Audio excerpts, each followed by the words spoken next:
ಮಾಡೋದು ಮಾಡ್ಕೊಂಡ್ಲಿ ಸರ್. ಅವ್ರವ್ರು ಈಗ RCB ಫ್ಯಾನ್ ಇದ್ದಾರೆ, ಆ ಫ್ಯಾನ್ಗಳಿಗೆ ನಾವು ತಣ್ಣೀರು ಎರಚಕ್ಕಾಗಲ್ಲ. ಒಂದು ದಿವಸ ಬಿಟ್ಟು ಟೈಮ್ ಕೊಟ್ಟು ಮಾಡಿದ್ರೆ ನಮ್ಮಂತ 11 ಮಕ್ಕಳ ಜೀವ ಉಳಿತೈತಲ್ವಾ? ಅದು ನಮಗೆ ಗೊತ್ತಾಗ್ತೈತೆ, ನಿಮಗೆ ಗೊತ್ತಾಗ್ತೈತೆ, ಅವ್ರಿಗೆ ಗೊತ್ತಾಗ್ಲಿಲ್ವಾ? ಇಷ್ಟು ಕ್ರೌಡ್ ಸೇರುತ್ತೆ ರಾತ್ರಿ 1 ಗಂಟೆ 2 ಗಂಟೆಯಲ್ಲಿ. ಇದೇ ರೋಡಲ್ಲಿ ಜನಗಳು ಹೆಂಗೆಲ್ಲ ಸೆಲೆಬ್ರೇಷನ್ ಮಾಡಿದ್ರು ಅಂತ ಎಲ್ಲರಿಗೂ ಗೊತ್ತಿತ್ತಲ್ವ, ನೋಡಿದ್ರಲ್ವಾ? ಇಮ್ಮಿಡಿಯೇಟ್ ಮಾಡಿದ್ರೆ ಏನಾಗುತ್ತೆ ಅಂತ ಅವರಿಗೂ ಗೊತ್ತಾಗ್ತಿತ್ತಲ್ವ? ಯಾಕೆ ಗೊತ್ತಾಗಿಲ್ಲ, ಯಾಕೆ ಮಾಡಲಿಲ್ಲ?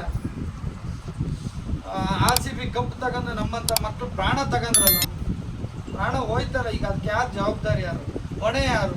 ಈಗ ನಮ್ಮನ್ನ ಮುಂದೆ ಯಾರು ನೋಡ್ಕೊಂತಾರೆ? ಇವ್ರೇನೋ ಕೊಟ್ಟು ನಮಗೇನೋ ಕೊಟ್ಟು ಇದು ಮಾಡ್ತಾರೆ, ಅದು ನಮ್ಮ ಜೀವನ ಪೂರ್ತಿ ಬರುತ್ತಾ? ನಮ್ಮ ಜೊತೆ ನಮ್ಮನ್ನ ನೋಡ್ಕೊಳ್ಳುತ್ತಾ? ಅದು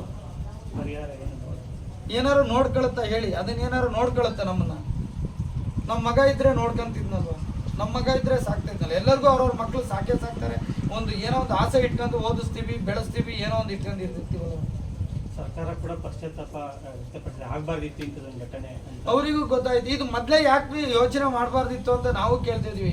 ಈಗ ಇದಕ್ಕೆ ನ್ಯಾಯ ಎಲ್ಲಿದೆ? ನಮ್ಮಂತ ಮಕ್ಕಳು ಪ್ರಾಣ ತಂದು ಕೊಡ್ತಾರ?